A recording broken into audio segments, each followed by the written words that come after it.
2024 के लोकसभा चुनाव से पहले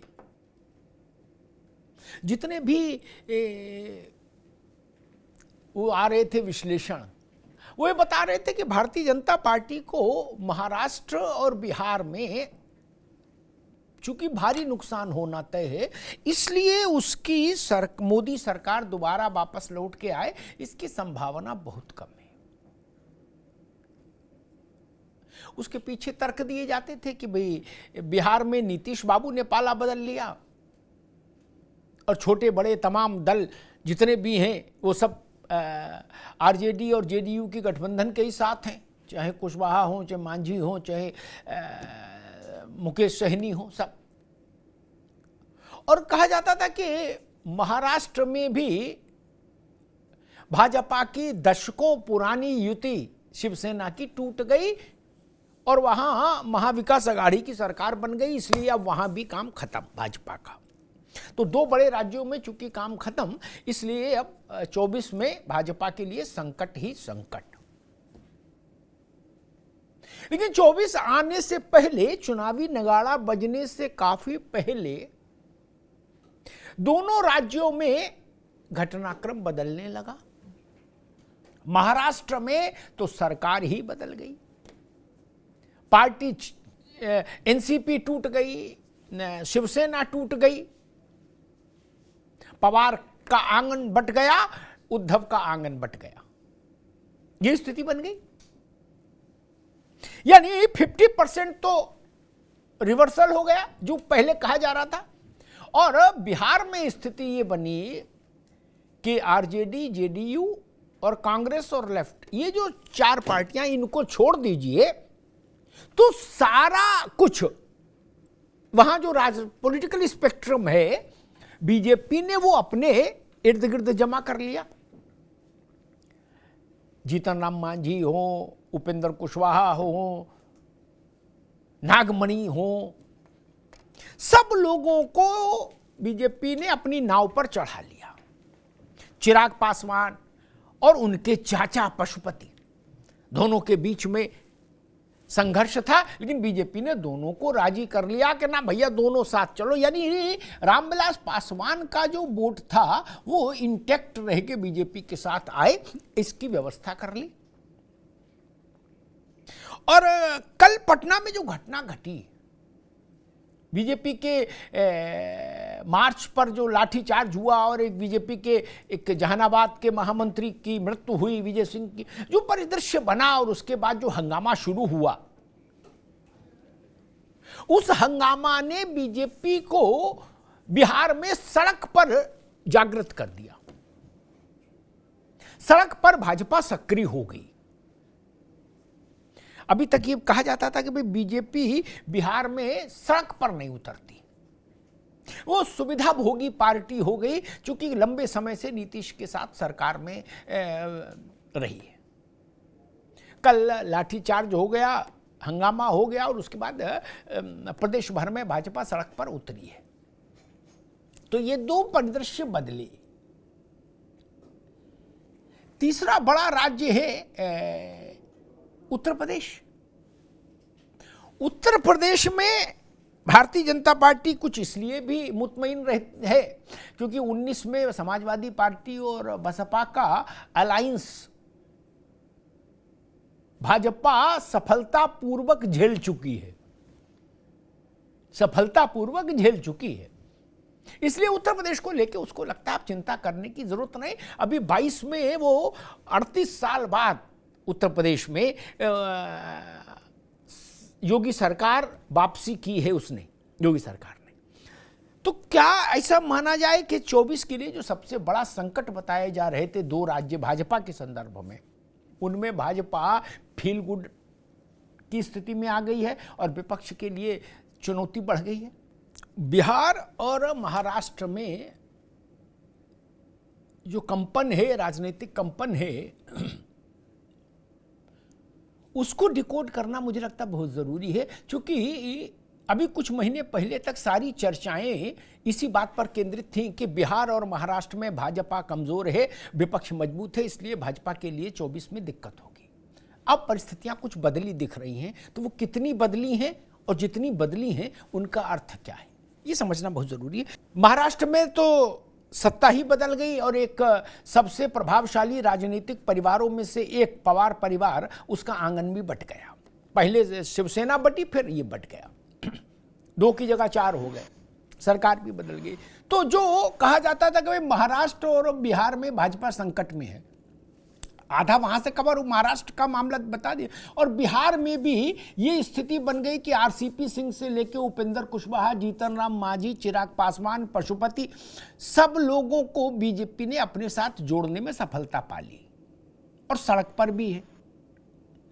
क्या जो नैरेटिव बनाया जा रहा था कि 24 में महाराष्ट्र और बिहार के कारण बीजेपी को सेटबैक लगेगा, उसमें कुछ बदलाव देख रहे हैं आप? महाराष्ट्र और फिर बिहार, विपक्षी एकता का जो एक ताना बाना था या भाजपा को घेरने का एक जो जतन था, उसमें डेंट लगा है इन 2 घटनाओं से। आज ये समझने की कोशिश कर रहे हैं, और जो ये बात हो रही है कि 2-4-5 विधायक का मसला नहीं, विधायक काफी ज्यादा गए, सरकारी पलट गए, लेकिन हम मान भी लें कांग्रेस की बात, तो अगर कल शरद पवार देश भर के में सबसे बड़ा चेहरा थे विपक्ष के, तो आज शरद पवार किसी लायक क्यों नहीं बचे? ये कह दें शरद पवार की पार्टी टूटने से कोई फर्क नहीं पड़ता। कल तक शरद पवार मुखिया थे, आज बता रहे हो कि उनकी पार्टी टूटने से कोई फर्क नहीं पड़ता, अब चिल्लर हो गए। तो ये तो तय कर लो कि कब चिल्लर हैं और कब बंधा नोट हैं पवार। खैर, दीपक रंजन जी, एक नारा आया पीडीए, अखिलेश जी ने उसका अर्थ बताया पिछड़े, दलित, मुसलमान, अल्पसंख्यक। ठीक, अब सवर्ण पूछ रहे हैं कि भैया फिर इसमें सवर्ण कहां है? मनोज पांडे क्या करेंगे, फिर माता प्रसाद पांडे क्या करेंगे? नहीं, पीडीए घोषित कर दिया, मुन्ना खान ने उस पर मोहर लगा दी, यानी कांग्रेस ने। तो जो देश में सवर्ण मतदाता है वो फिर क्या, मतलब जनेश्वर मिश्रा होते तो वो भी बाहर हो जाते फिर तो पीडीए से। अब तो वो है नहीं, अच्छा ही है। नहीं, आपने पिछड़े की एक बड़ी अलग व्याख्या कर दी। मैंने निवेदन ये किया, दलित में कोई व्याख्या हो, हिडन व्याख्या, छुपी हुई व्याख्या, तो अभी सामने कर दो। मुसलमान में कोई और छुपी व्याख्या हो तो अभी सामने कर दो, बाद में मत खोलना पत्ता, अभी खोल दो। देखिए, आपने अमिताभ भाई सवर्ण की बात, अन्य जातियों की बात कही कि पिछड़े, दलित और अल्पसंख्यक। हमने पिछड़े का मतलब ये है कि पिछड़े में जो सरकार में पिछड़े हैं, केवल मैं समझ गया दीपक बाबू, ठीक है। मैं ओपी सिंह जी के पास चलूंगा, लेकिन एक बात कहूं, पीडीए का जो मसला है उसमें समाजवादी पार्टी के हमारे मित्र ने केवल पी की व्याख्या अलग से की है क्या? बाकी उन्होंने कहा बाकी एजिटेट चलेगा, डी और ए, उसमें दिक्कत नहीं। खैर, ओपी सिंह जी, 2 मसले हैं। एक तो मसला है कि महाराष्ट्र और बिहार में जो परिवर्तन हो रहा है, बिहार में भाजपा वैसा ही अलायंस, एक रेनबो अलायंस बनाने की कोशिश कर रही है जैसा पिछले विधानसभा चुनाव में अखिलेश यादव ने उत्तर प्रदेश में बनाया था, कि अधिकांश छोटी छोटी पार्टियों को जोड़ा, उनका अपना एक वोट होता है और उसका उनको फायदा भी हुआ। उनका वोट परसेंटेज 35-37% हो गया और 125 सीटें आई अलायंस की। और महाराष्ट्र में तो सरकारी पलट गई वो। और ये पीडीए का फार्मूला अभी तक केवल अखिलेश जी कहते थे तो बात अलग थी, अब कांग्रेस भी उस पर मोहर लगा रही, बोले हमको जिताएगा पीडीए। अब पीडीए से कैसे लड़ोगे भैया? एक चीज बड़ी महत्वपूर्ण है, पटना में विपक्षी एकता का महासम्मेलन हुआ नीतीश जी के न्योते पे। मुन्ना खान साहब, यानी कांग्रेस से मैं कहूंगा, मेरी इस बात को गौर से ध्यान से सुने। उसके बाद पटना के लिट्टी चोखा पची नहीं क्या, तब तक महाराष्ट्र में खेला हो गया। अब फिर बंगलोर में हो रहा है जुटान। मुझे डर है फिर कहीं खेला ना हो जाए भैया। ध्यान रखना, संयोग ठीक नहीं है, सावन का महीना है और इस बार 2 महीने का सावन है। मुन्ना खान साहब बाद में न कहना बताया नहीं, मैं बता दे रहा हूं, क्योंकि एक नेता के बारे में कहा जा रहा है, A.K. मिश्रा साहब आपके पास आऊंगा, कहा जा रहा है कि वो जाएंगे बंगलोर। ठीक है जी, और दूसरी खबर साथ में आ रही, वैसे ही जाएंगे जैसे प्रफुल्ल पटेल पटना गए थे विपक्षी एकता करने, क्या, और पटना से लौटे तो महाराष्ट्र में सरकार ही पलट गई, खेल ही मतलब एनसीपी ही डिवाइड हो गई और एनसीपी सरकार में शामिल हो गई।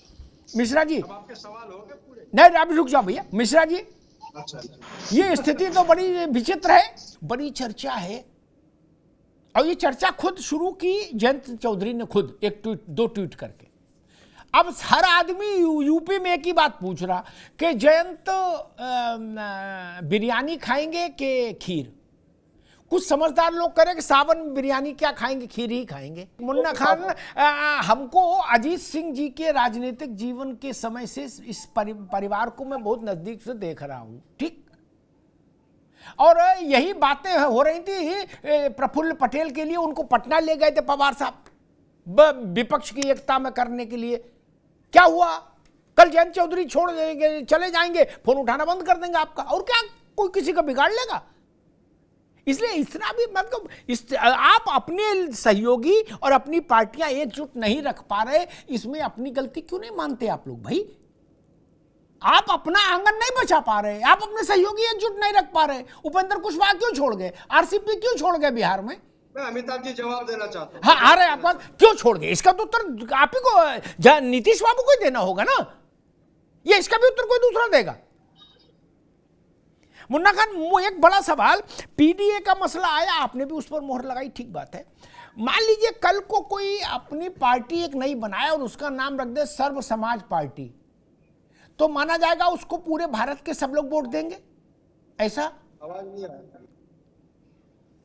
मैं ये कह रहा था कि कल को कोई एक पार्टी रजिस्टर्ड करा ले और उसका नाम रख दे सर्व समाज पार्टी, तो उसको भारत के 156 करोड़ लोग वोट देंगे, 55 करोड़, ऐसा माना जाएगा। इंदिरा जी की मृत्यु के बाद जो चुनाव हुआ, जो उनकी शहादत पर चुनाव था, सहानुभूति पर चुनाव था, उसके बाद से अगर मैं सही स्मरण कर पा रहा हूं, शायद कांग्रेस कभी अपने बहुमत की सरकार नहीं बना पाई। फिर उसको बहुमत नहीं मिला, वो शायद आखिरी बहुमत था जो इंदिरा जी की मृत्यु के बाद शोक लहर के कारण मिला था। उसके बाद से सरकारें बनी, नरसिंह राव की बनी और लोगों की बनी, लेकिन वो सरकारें या तो जोड़ तोड़ की थी या समर्थन की थी। मनमोहन सिंह जी ने 10 साल शासन चलाया, बहुमत की सरकार 272 कांग्रेस के पास नहीं थे। इस बात को भी समझना होगा। खैर, ओपी सिंह जी, कांग्रेस कह रही है कि भाई आपके पास 27 सहयोगी दल थे, आपके सहयोगी दल भी भाग गए, जबकि आपके पास सरकार है। उत्तर प्रदेश में सबसे बड़ा गठबंधन अगर कोई हो सकता है तो वो 19 में हो लिया, उससे बड़ा कोई गठबंधन नहीं, ठीक, सपा बसपा, उससे बड़ा कोई गठबंधन है ही नहीं, और आरएलडी भी थी उसके साथ। तब 64 सीट या 63 सीट भाजपा ने जीती, 5 आपके हाथ आई, जिसमें 2 आप हार गए बाई इलेक्शंस में, 3 आपके पास, 10 बहन जी के पास। कांग्रेस तो राहुल गांधी चुनाव हार गए, तो छोड़ो, फिर तो उनकी तो क्या बात करें। तो जब सबसे बड़े गठबंधन यानी तुरुप का इक्का चला, तब जो रिजल्ट आया, अब उससे ज्यादा रिजल्ट की उम्मीद तो फिर 24 में नहीं हो सकती। अभी तो बहन जी और आपका गठबंधन है नहीं। इस बार जब गठबंधन था तब 15, तो उत्तर प्रदेश में किस आधार पर आप उम्मीद कर रहे हो कि चमत्कार होगा? ब्रजभूषण शरण सिंह का एक वक्तव्य में देख रहा था, ब्रजभूषण ने कहा कि कांग्रेस हमारे खिलाफ मोर्चा खोले है, अच्छी बात है, मैं प्रियंका जी से कहूंगा वो आए और हमारे खिलाफ चुनाव लड़के अजमा ले अपनी ताकत पार्टी। मुन्ना खान साहब, ब्रजभूषण शरण सिंह कह रहे हैं कि प्रियंका गांधी हमारे खिलाफ चुनाव लड़के देख लें। उत्तर प्रदेश को अगर हम सामने रखें तो फिर हम वहीं पर आते हैं कि ऐसी क्या चीज आपको उत्प्रेरित करती है या आत्मविश्वास आप में भरती है कि भाई 19 के मुकाबले या 14 के मुकाबले अब ये परिवर्तन उत्तर प्रदेश की राजनीति में आ गया, इसलिए इस बार 24 में हमारी संभावना बेहतर बनेगी। मुझे 3 बिंदु बताइए जिसमें आपको लगता हो कि ये परिवर्तन आ गया, इसलिए अब 24 में समाजवादी पार्टी को अच्छी उपलब्धि उत्तर प्रदेश में हासिल होगी। मुन्ना खान साहब, एक सवाल आपके लिए मेरे जहन में ये आता है, लगभग सभी विपक्षी दल और कांग्रेस ज्यादा इस बात का एक लगातार रिटोरिक चलता है कि भाई सीबीआई, ईडी, इनकम टैक्स से डराते हैं ये लोग बीजेपी वाले, है ना? ऐसा हर आदमी कहता है, राहुल गांधी से लेके और नीचे तक। मैं इसके पलट एक बात कहता हूं, वही मेरा सवाल होगा। डरे हुए लोग, कोई किसी को तभी डराता जब वो डरता है, ठीक? अगर हम डरने से इनकार कर दे तो हमें कोई क्या डराएगा? डरे हुए लोग राजनीति क्यों करें? उनको छोड़ के समोसा की दुकान नहीं खोल लेनी चाहिए, चाय का ढाबा? राजनीति क्यों करना चाहते हैं? डरते भी हैं, प्राण भी सूखता है, गला भी सूखता है, कबूतर जैसी जान है, और कहते हैं हमको मुख्यमंत्री प्रधानमंत्री भी बनना है। क्यों? अरे भाई दूसरा काम करो, प्रॉपर्टी डीलिंग करो। नहीं, डरने वाले लोग राजनीति क्यों करना चाहते हैं मुन्ना खान साहब? कोई पार्टी हो जो डरे वो राजनीति क्यों करे? मेरा प्रश्न ये है लाख टके का। जिसको डर लगता है चाय की, समोसे की, गन्ने के रस की, कोई ठेली लगा लो यार, क्यों राजनीति करना चाहते हो? डॉक्टर ने बताया राजनीति करो, भगत सिंह भी बन रहे हो, कबूतर जैसी जान है, क्यों डर रहे हो फिर? और डर रहे हो तो घर बैठो, फिर राजनीति छोड़ो। बार बार एक ही रोना मत रो कि हमको वो डरा रहे हैं। अरे आप क्यों राजनीति कर रहे हो? छोड़ो फिर राजनीति। ये तो वैसी बात हो गई कि अंग्रेजों के समय में भारत के लोग कहते अंग्रेज हमको डरा रहे हैं। अरे तो घर बैठो यार, लड़ाई में मत शामिल हो। लड़ाई भी लड़नी, चुनाव भी लड़ना है, राजनीति भी करनी है और डर भी रहे, दोनों बातें एक साथ नहीं चलाइए ना। जनता को निर्भीक प्रतिनिधि चाहिए। डरे हुए लोग क्या करेंगे जनता का भला? हम आपकी बात मान लें, जो ईडी, सीबीआई और पुलिस से डर जाए वो नेता क्या जनता का भला करेगा? वो तो खुद ही छुपा छुपा घूमेगा, जमानत लेते घूमेगा। ये बात ठीक नहीं। किस सपा हो, बसपा हो, भाजपा हो, कांग्रेस हो, कोई पार्टी हो, मैं सबके लिए कह रहा हूं, जिन जिन को डर लग रहा है राजनीति छोड़ दो। कायरों के लिए राजनीति नहीं होनी चाहिए। जनता आपके पास आती है कि आप उनके लिए लाठी खाएंगे। पता लगा नेताजी तो पहले से डरपोक हैं, ये क्या लाठी खाएंगे? ये तो खुद ही डरपोक है, नोट सर्टिफाइड डरपोक लोग, ये जनता के लिए लाठी खाएंगे।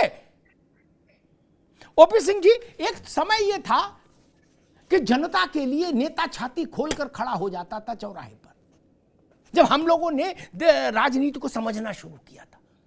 आज देख रहा हूं हर आदमी डरा हुआ है।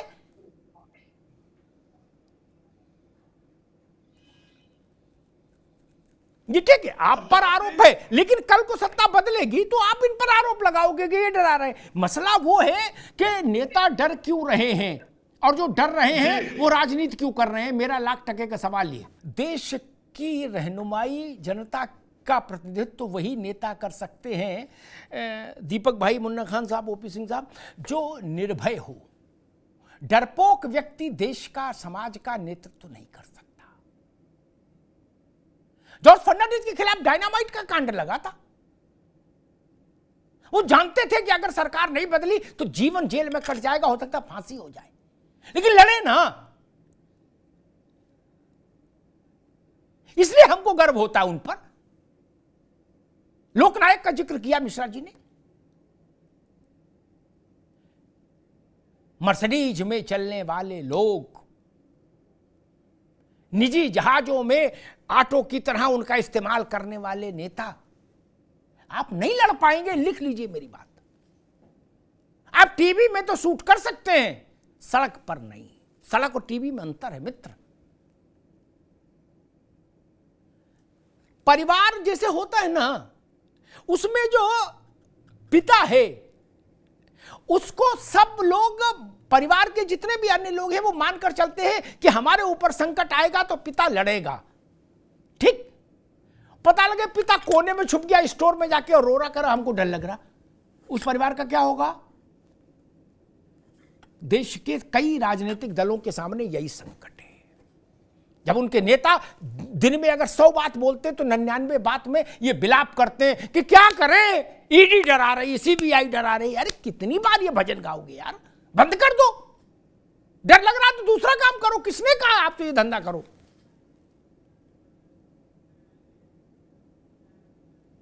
भारतीय जनता पार्टी जहां सरकार में नहीं है, जिन राज्यों में, सब जगह तो है नहीं, वहां जगह वो डर के मारे राजनीति नहीं कर रही क्या? कर रही है ना, बिहार में कर रही है ना राजनीति, बाकी जगह भी कर रही है, बटन खोलकर राजनीति कर रही है।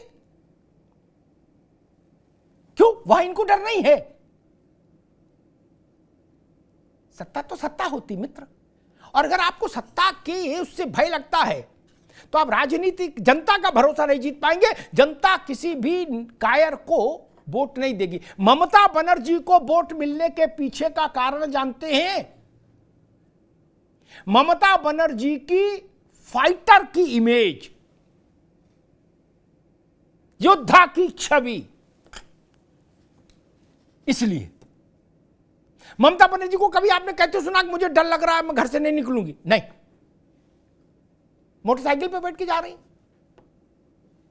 आपके ऊपर कोई क्यों दांव लगाए जब आप खुद डरपोक हैं? कांग्रेस के ने एक नारा बनाया था, डरो मत। ये जयप्रकाश जी का नारा था इमरजेंसी के दौरान। उन्होंने नारा दिया था, डरो मत अभी मैं जिंदा हूं। राहुल गांधी की कांग्रेस ने उसमें से अभी मैं जिंदा हूं हटा दिया, डरो मत कर दिया। ठीक, राहुल गांधी का नारा चल रहा डरो मत, वो भी नारा ही है, बस उसके पीछे वो भी डर रहे हैं कि नहीं डर रहे, वो बहस का विषय है। लेकिन पूरी कांग्रेस दिन भर में क्या एक ही बात दोहराती है? ED CBI income tax, ED CBI income tax. अगर आप कह रहे हो डरो मत, तो पहले आप तो दिखाओ कि आप नहीं डर रहे। नेशनल हेराल्ड के केस में जमानत क्यों ली आपने? राहुल जी ने नहीं लेनी चाहिए थी ना। कहते हम फेस करेंगे, ठीक है हम जाएंगे जेल, जमानत नहीं लेंगे। दिखाइए ना ताकत, नहीं दिखाते आप। मैंने कहा, ब्रजभूषण ने कहा कि प्रियंका गांधी चुनाव लड़के देख लें। कांग्रेस ने कहा ब्रजभूषण को 100 जन्म लेने पड़ेंगे, प्रियंका जी इतनी बड़ी नेता है। अरे हम करें ब्रजभूषण से 1000 गुना बड़ी नेता आप मानो उनको, हमें दिक्कत नहीं उस पर। कोई भी ब्रजभूषण के समर्थक ब्रजभूषण को नेता माने, कांग्रेस के लोग प्रियंका जी को, मुझे क्या दिक्कत। लेकिन मैं कह रहा हूं, लड़की हूं, लड़ सकती हूं, लड़के ब्रजभूषण को पराजित कर दीजिए, इतिहास में नाम आ जाएगा कि भाई महिलाओं के सम्मान के लिए प्रियंका जी ने चुनौती स्वीकार की। लेकिन लड़िए तो, क्या लड़ेंगे? नहीं, क्यों नहीं लड़े? जो लड़ नहीं सकते अपने लिए, अपनी पार्टी के लिए, अपने कार्यकर्ता के लिए, उन पर देश कैसे भरोसा करे जनता कि वो जनता के लिए लड़ेंगे? सारा क्रक्स यही है, सारा मूल तत्व यही है। आप लड़ते दिखिए तो जनता भी भरोसा करेगी कि हमारे दुख सुख के लिए भाई लड़ेंगे ही नेताजी। डरपोक नेतृत्व को कौन स्वीकार करेगा भाई, और क्यों करेगा? महाराष्ट्र और बिहार दो की चर्चा मैंने इसलिए की क्योंकि इन्हीं दो राज्यों का नाम लेके 6 महीने पहले जो नैरेटिव सेट किया जा रहा था, वो कहा जा रहा था कि महाराष्ट्र और बिहार में, चूंकि महाराष्ट्र में उद्धव अलग हो गए, बिहार में नीतीश अलग हो गए भाजपा से, इसलिए भाजपा खत्म हो गई। तो इसलिए मैंने जब समझने की कोशिश की कि अब वहां जब रिवर्सल हो गया, तब अगर उद्धव के अलग होने से भाजपा तबाह होनी थी, तो उद्धव की पार्टी टूट जाने और शरद पवार की पार्टी टूट जाने से भाजपा गुलजार भी हो गई होगी। फिर तो एक ही ना पैमाना रहेगा। इसलिए ये बड़ा महत्वपूर्ण है, जब भी कोई बात बोलिए। अगर तब शरद पवार बड़े नेता थे और आप कह रहे थे वो संयोजक होंगे विपक्ष के, तो अब आप कह रहे हो 10-20 एमएलए से क्या फर्क पड़ता है, एनसीपी से कोई फर्क नहीं पड़ता। नहीं भाई, एनसीपी, कल आप उनको चाणक्य बता रहे थे, आज कह रहे हो कोई फर्क नहीं पड़ता। जयंत चौधरी का मसला भी है। क्या इस बात से दीपक भाई कोई इनकार कर सकता है कि आरएलडी को अपने पूरे जीवन काल में अजीत सिंह जी से लेके और आज तक, लोकदल था तब से लेके और आज तक, सबसे बड़ी चुनावी सफलता लोकसभा में तब मिली जब भाजपा के साथ खड़े हुए। 2009 क्या? अन्यथा स्थिति ये रही 19 में अजीत सिंह जी हार गए थे चुनाव, पता है ना? 2019 में मायावती से अलायंस था, सपा से अलायंस था, उसके बावजूद चुनाव हार गए थे स्वर्गीय अजीत सिंह। क्या ये बात जयंत चौधरी को नहीं समझ आ रही? उनको भी समझ में आ रही भैया, सबको अपना भविष्य दिखता है, इसलिए वो कह रहे हैं कि खीर खाओगे कि बिरयानी। हर आदमी चाहता है कि हाथ में हल्दी लग जाए। राजनीति में कौन इसलिए आया है कि हम जीवन भर सन्यासी रहेंगे? नहीं ना, उनको भी लोकसभा चाहिए, उनको भी अपनी पार्टी का विस्तार चाहिए। मैं नहीं कह रहा वो कहां जाएंगे, लेकिन हाँ, हवा में बातें तो तैर ही रही हैं और उन बातों का महत्व है। मूल बिंदु ये कि, और जो बात ओम प्रकाश सिंह ने कही ये भी ठीक है, ऐसे नेताओं की एक सूची जारी की जानी चाहिए जो कांग्रेस बताती कि इतने मुकदमे ईडी ने दर्ज किए। मैं कहता हूं उसके अलावा उसके साथ एक सूची ऐसी जारी करिए कि भाई ये 500 मुकदमे ईडी ने दर्ज किए, उसमें 450 कोर्ट से बरी हो गए। ऐसी सूची है क्या किसी के पास? अगर है तो जारी करिए। क्या छूटा कोई? नहीं। नवाब मलिक छूटे नहीं, सत्येंद्र जैन छूटे नहीं, मनीष सिसोदिया छूटे नहीं, लालू यादव छूटे नहीं। फिर झूठे केस कैसे कह रहे हो? जो लोग जेल में बंद हैं, जमानत नहीं हो रही है, दोष सिद्ध हो चुका जिन पर, उनको आप झूठे केस कैसे कह दोगे? कुछ अंदर है, कुछ अंदर जाने की तैयारी में है, तू चल मैं आया। जो लोग न्यायपालिका से पाक साफ हो जाए उनको छाती ठोकने का अधिकार होना चाहिए कि देखो ईडी सीबीआई का फंदा मेरे गले में डालने की कोशिश की, लेकिन मैं पाक साफ था और मैं न्यायपालिका से छूट कर आ गया। साल साल भर हो रहा है मित्र, जमानत नहीं हो रही, मामले इतने गंभीर हैं, हजारों हजार करोड़ के मसले हैं, कैसे भरोसा कर लेगा कोई देश में? हाँ, ये बात अलग है कि आपको इस बात की तकलीफ है कि भाई नेता और नेताओं को सुरक्षा कवच क्यों नहीं दिया जा रहा है इस तरह की जांचों से। तो मैं कहूंगा किसी पार्टी को किसी दूसरी पार्टी को सुरक्षा कवच नहीं देना चाहिए। जहां गैर भाजपा दलों की सरकारें हैं राज्यों में, मैं उनसे भी कहूंगा भाजपा के लोगों का कोई भ्रष्टाचार आपको मिले, आप भी निष्ठुरता के साथ कार्रवाई करिए ना, जनता आपके साथ खड़ी होगी, लेकिन करिए तो। ये मत कहिए भाजपा की सरकारों से कि आप हमारे खिलाफ कार्रवाई मत करो। जिसने जनता का धन हड़पा उसको जेल जाना ही चाहिए, पार्टी कोई हो। धन्यवाद।